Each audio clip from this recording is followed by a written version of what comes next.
South Africa's newly elected parliament meets today and is expected to re-elect President Cyril Ramaphosa to form an unprecedented coalition government after his ruling ANC cobbled together a coalition deal. The African National Congress leader had called for a government of national unity after his party lost its absolute majority in last month's general election for the first time in 3 decades, but two major leftist parties shunned the deal. Now, at the top of the programme, I was telling you about that loan deal made from frozen Russian assets to Ukraine. Well, I'm delighted to say I'm joined now by Michael Bociurkiw. He's a senior fellow at the Washington, D.C.-based Atlantic Council think tank and joins us from Odessa in southern Ukraine. Michael, where is this assistance needed most and what is the situation like from where you're viewing it? Sure. Well, I can tell you the assistance is very, very badly needed for air defense systems. And the reason I say that is over the past few hours, there have been 4 or 5 air raid sirens here in Odessa and pretty much across Ukraine. It was described as a massive Russian attack overnight, a mix of missiles and drones. And usually these are aimed at critical infrastructure, power plants, things like that. So these happen very, very frequently. And Odessa, where I am right now, as you pointed out, is a critical component of the global food supply chain. So that's why this aid is needed so badly to protect cities like Odessa, because otherwise it's going to have a big, big knock-on effect on other parts of the world as well. From the way you describe it, it sounds like this amount of money, which sounds like a lot, could be used up very quickly. It can. And, basically what was agreed to at the G7 was it's an interest-free loan for Ukraine, but it's still a loan. And Ukraine has many loans to pay back since the start of the war.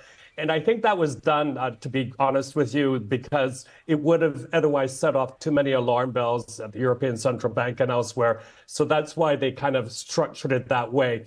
But no, it isn't enough. I mean, if you consider just the national budget of Ukraine, there's a $5 billion a month deficit in the budget right now to pay things like pensions and teachers' salary, because so much is going to the military effort. So yes, it will be used up very quickly. As you implied, they had to navigate a lot of practical hurdles and to get this money. But there's also a diplomatic initiative here, isn't there? Because there's talk that Ukraine might not get exactly what they want at the upcoming NATO meeting. Plus, we were looking at Vicky Young's report before. There are 3 or 4 leaders there, all up for election. We don't know who's going to be at the other end of those elections. So they really wanted to get this deal done now for those reasons.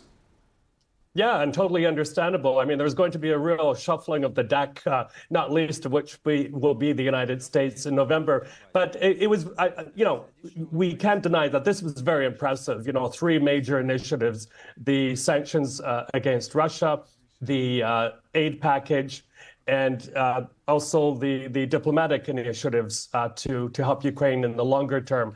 So it seems like things have come together, but the leaders understandably are in a very big rush because they know change is coming. And, I have to take my hat off to Giorgia Meloni of Italy. I mean, she's the chair of this G7 meeting, and I believe she really pushed through a lot of what came through for Ukraine at this particular summit. So they pushed it through. Vladimir Putin's going to be watching very closely.